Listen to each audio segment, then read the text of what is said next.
Welcome to the show. I'm Luke, and I'm here joined by Chase. Chase, welcome back to the show. It's excited to have you back on MMA Fancast. How you doing? Happy to be back too. Yeah, it's exciting. We had you on the show before. I believe it was your last fight. It was the 247 Fighting Championship title fight, the amateur title fight. We didn't have a chance to have you back on afterwards after what was probably a disappointing loss. So if we can start, I know I'm starting in the wrong spot, but if we can start there and just have you share whatever you want to share about it, and then we'll pick up with what's going on now. So I lost my first fight ever. It was against Cody Reese. He was a monster. He definitely deserved the win. I came in hurt, so I didn't get to train the way I wanted to. So he definitely got to train like a beast, and I only was training a little bit because I was trying to prevent getting hurt worse, but he beat the living crap out of me. So he was the better man that night, but I'll try to get that rematch in the future. Kind of went into a little depression after that loss. So I stopped training for a little bit, then COVID hit. So all the gyms closed down and stuff. And then once we were allowed to reopen, I started back at Armazzoni Jiu-Jitsu. And dude, I started weightlifting with Lou. And I got super strong, and then I started competing in the super fight scene for jiu-jitsu. Did really well. I went against Jacob Bria. He's a college wrestler. I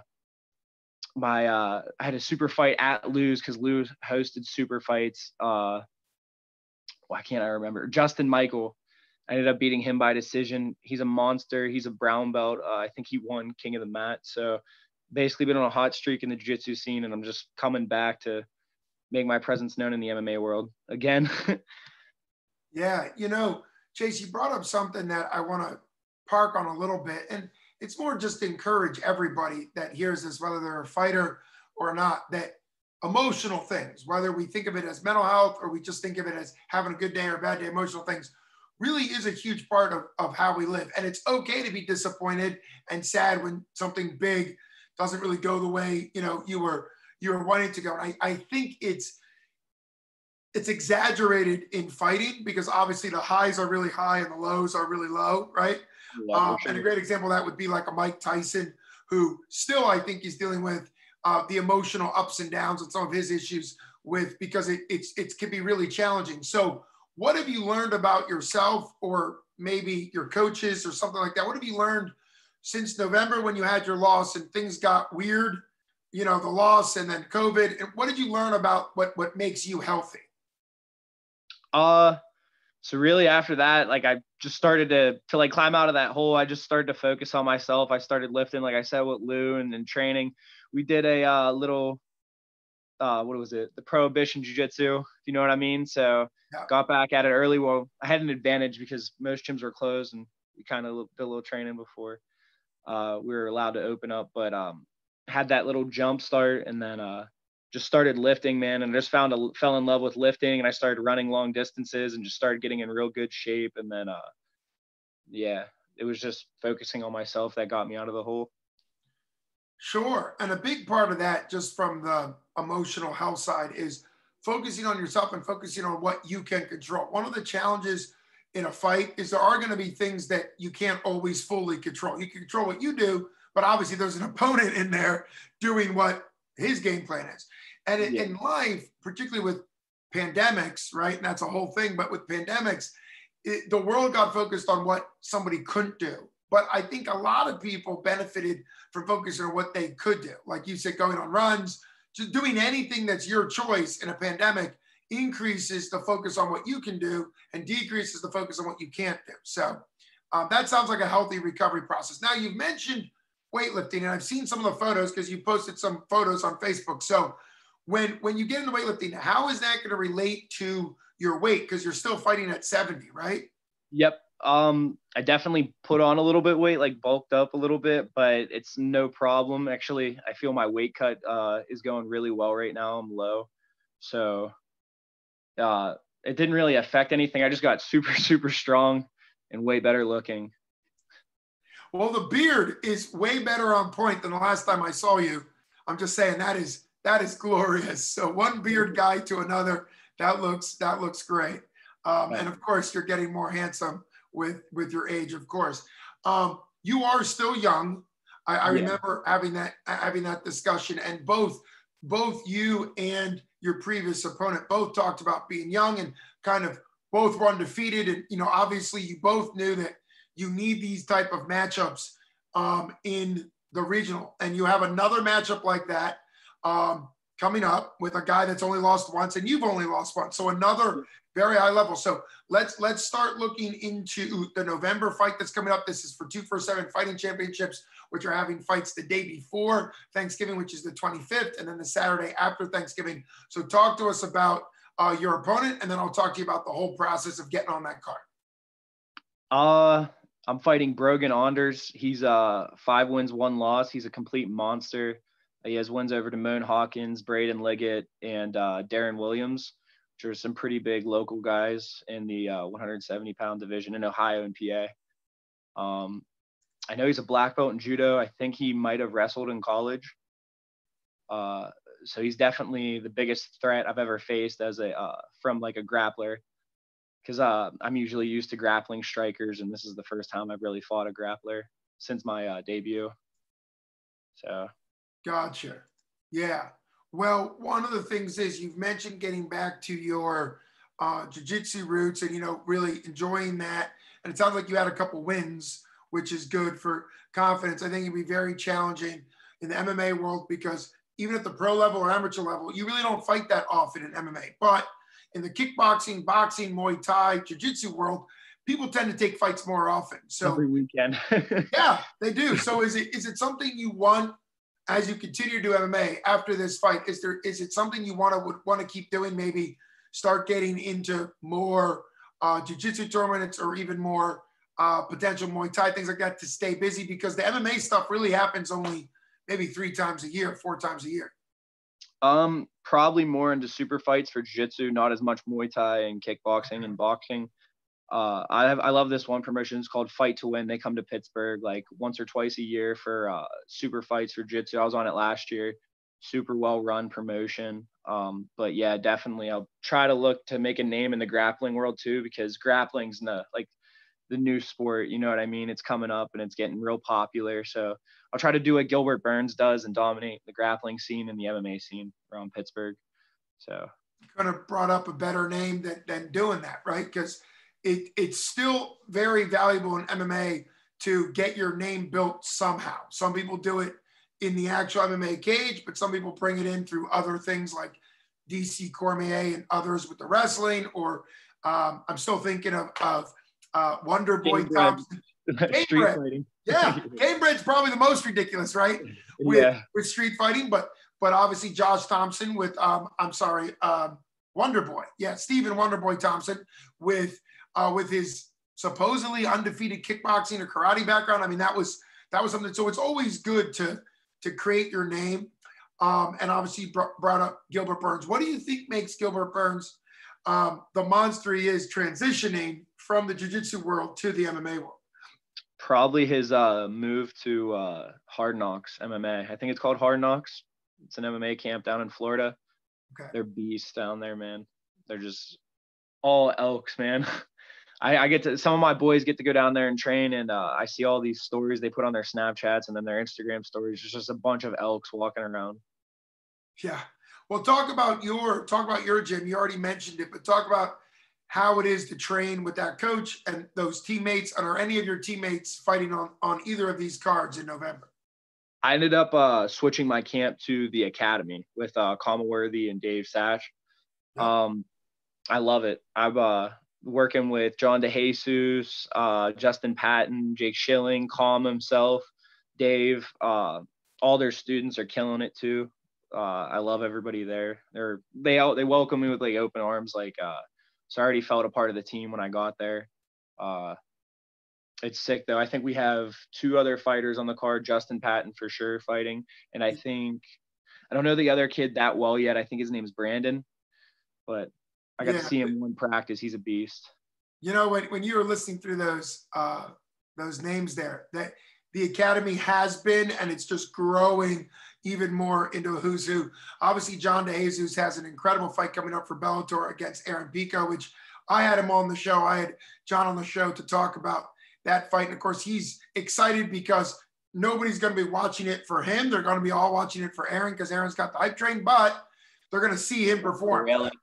Right. And that's another way to just, hey, he's going to get more exposure like he did when he fought that undefeated Russian dude, that he just did. He's going to have more exposure when people are looking at the opponent. And that's kind of an exciting thing. And it sounds like your opponent coming up, you have a great reputation and he has a great reputation as well. So, and always hats off to Ryan and Jim Mooney from 247 dealing with all these things and putting on two great cards. Now, you happen to be on the card after Thanksgiving, not the one before Thanksgiving. So how does that work with you? Because every person I've interviewed that's on the Wednesday card is so happy they don't have to worry about cutting weight on Thanksgiving. So where are you with that mindset of, oh, you're not going to be able to partake on Thanksgiving?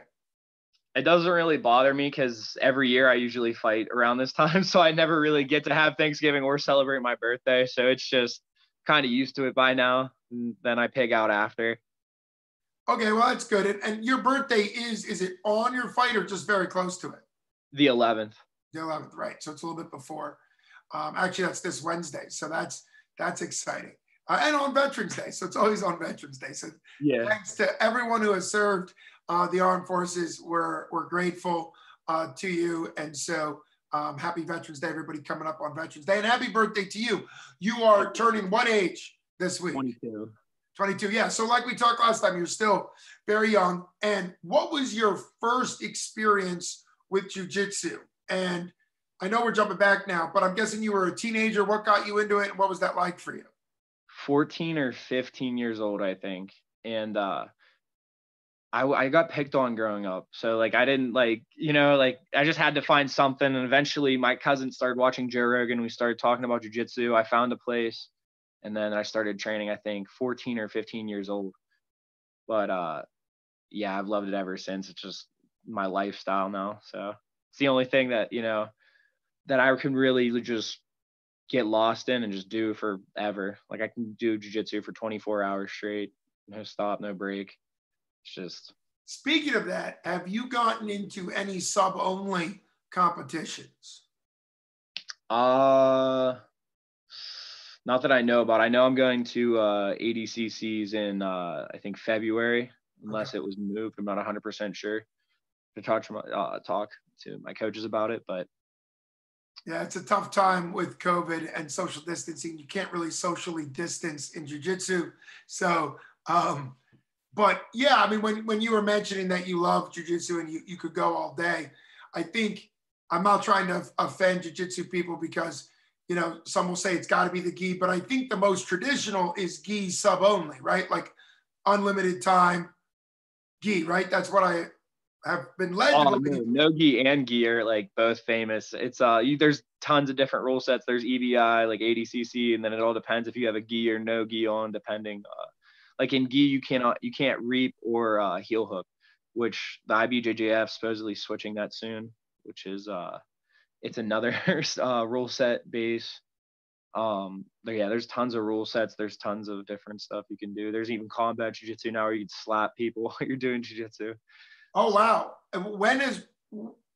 Where is that? Because I have yet to been plugged into people doing combat jiu-jitsu, which I think could transition more easily to MMA down the road if people get used to a striking element in jiu-jitsu. That's interesting. I don't know any local events. I know just it's on UFC Fight Pass all the time. Like okay. Yeah. So it might be more. Well, hey, we all know 25 years ago when the UFC started, and that was the only real place. Mostly, there were some other things where MMA was happening. So that might be something that gets brought in. Now, you mentioned a variety of rule sets. And I want to talk about the rule sets in Pennsylvania because it's something that you're still an amateur. So you're not on pro rules, but you're on advanced amateur rules, which change the rule set. So first off, what do you like and dislike about the advanced amateur rules in this fight? And obviously your last fight, as an advanced amateur in Pennsylvania. Advanced amateur now, you're pretty much weapons free when it comes to submissions. There's leg locks. Everything's really legal from chokes and stuff. I think you're allowed to neck crank as well.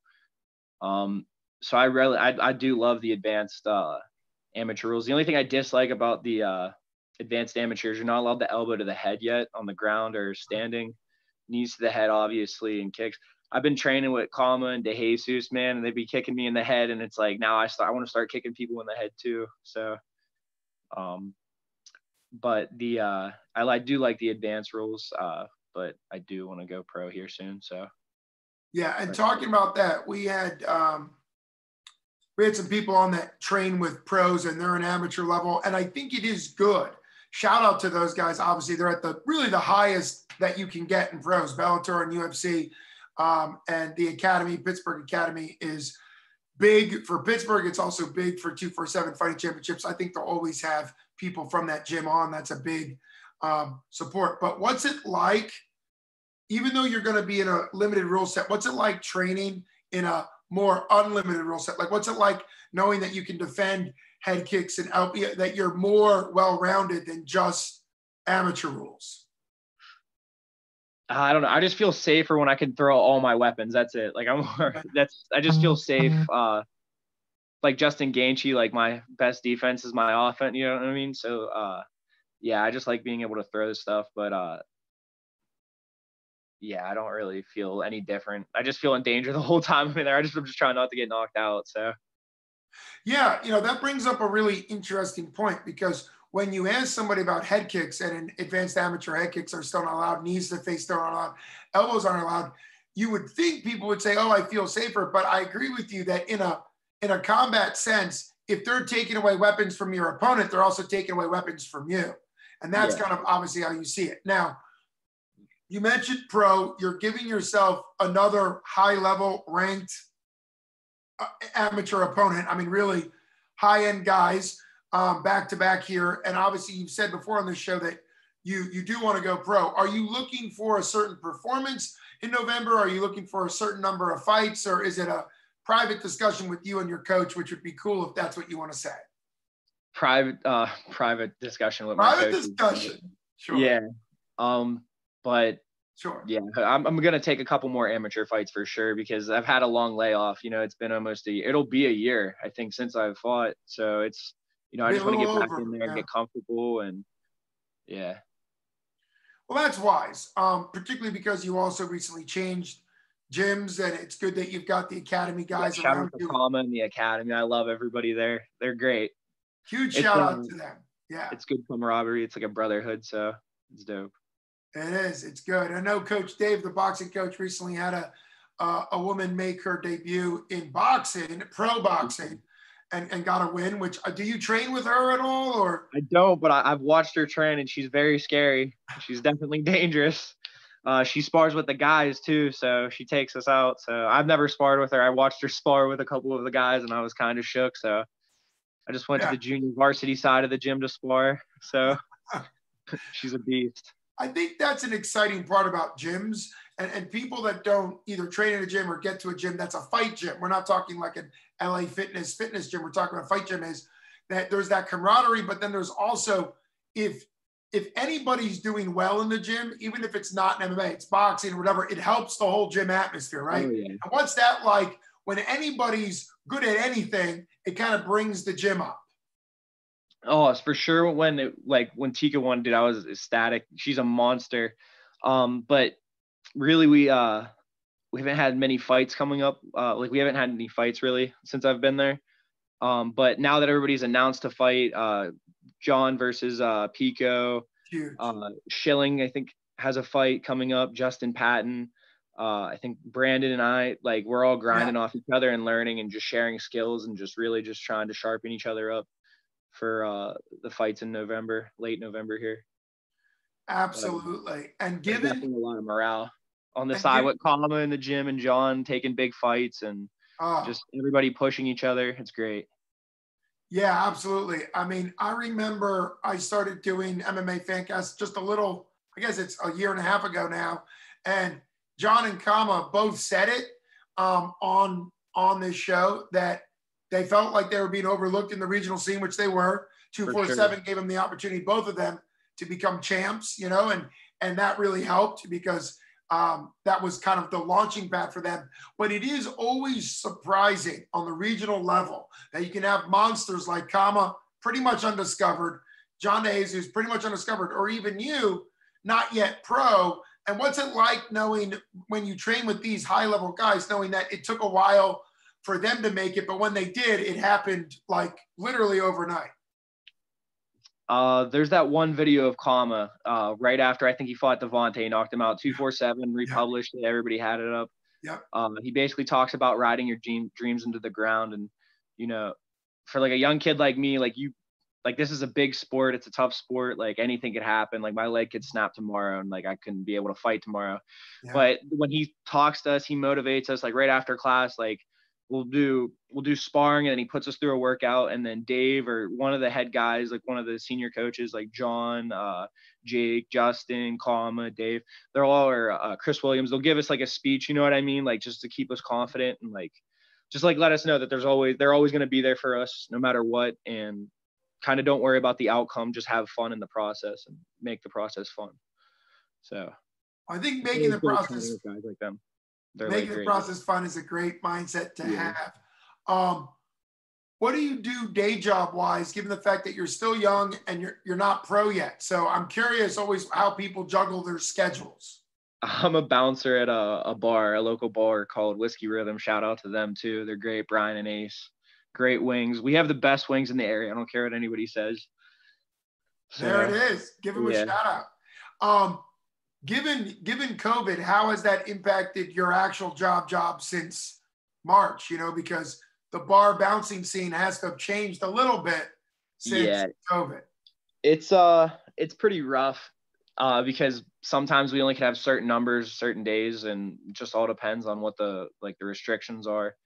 And my job is to keep people at the door if we're like over capacity or on capacity or whatever. And people get upset because they want to get in and get wings, or like Fridays and Saturdays they want to get into dance. So it's pretty hectic, but I love it.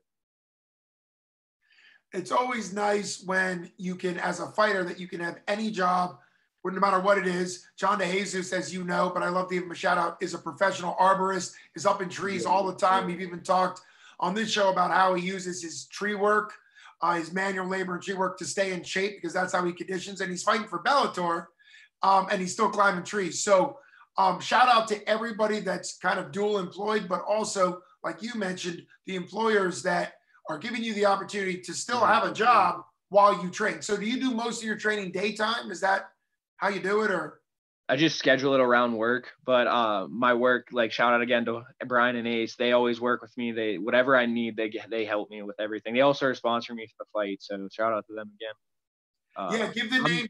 I love that I have them in my life. What's up? Give the name of the club again. Whiskey Rhythm. There you go. Absolutely. Yeah. Speaking of sponsors, give us your sponsor list. Who else do you need to thank? Big Nerds Tattoos in New Brighton. Noah Wallace, Louis Armazani is going to be sponsoring me for I think it's an event on the 12th. I'm going with him. I forget, it's a security company. I don't know what I can say or what not yet, but there's going to be a commercial. Steve Cable's stump and tree removal, and I can't think off the top of my head right now if I have any more, but well, just say you thank them all. Just thank them all. Thank all my sponsors. Yeah. I'm excited. I got a spar tonight, so I'm pumped. Yeah, absolutely. We won't keep you on too much longer. I do want to always point out to people that maybe look at the UFC and don't realize what regional amateur or pro fighters go through, but the mom and pop shops, the sponsorships from the blue collar level, the tire shops, the tree and stump removal, the funeral homes, for goodness sake, whatever it is. All the haircuts, all the hairstylist places that sponsor us now. Yeah, I love it. It all matters. And that's what people don't always understand, is that fighters can't get either the time, the money, the material, the supplies, whatever it is, without relying on. And all too often, those really important sponsorships, when you get to the bigger level, you're not even allowed those sponsorships. So shout out to all the local businesses who are spending time, effort, and money sponsoring local fighters to help them. And obviously help their business, but I don't think any local promotion or local fighter would do without it. What do you look forward to most? We'll wrap up on this question. What do you look forward to the most in your sparring? When you go into sparring, what excites you the most getting out there to spar? Because tonight's a sparring night. Having fun and just training with Common, like John and them, because they make everything like cool. Like they can make everything flow. Like I could have a really bad day. I get in there and I'm sparring. Well, really anybody at the academy, and we just make each other laugh. We talk to each other while we spar. We just help each other. It's, like I said, it's just like a brotherhood. I love it there. Yeah, just look to have fun, really. That's just have fun and enjoy the process. George St. Pierre was saying that the other day, and I had asked one of my coaches, Dave, for advice, and he had said the same thing. And then I saw George posted that video. I think it was yesterday. If he could tell himself something when he was younger, enjoy the process and don't worry about the outcome. And that's pretty much how I've been living ever since the last fight. So, well, that is a huge mindset. I encourage everybody, whether you're a fighter or not, enjoying the process instead of fixating on the outcome, because you can enjoy the process and you can control what you do in the process. So shout out to you. Very much looking forward to both of the 247 Fighting Championships fights coming up, the Brawl and the Bergs. They are the day before Thanksgiving and the Saturday after. Chase, thanks so much for coming on the show. Thank you.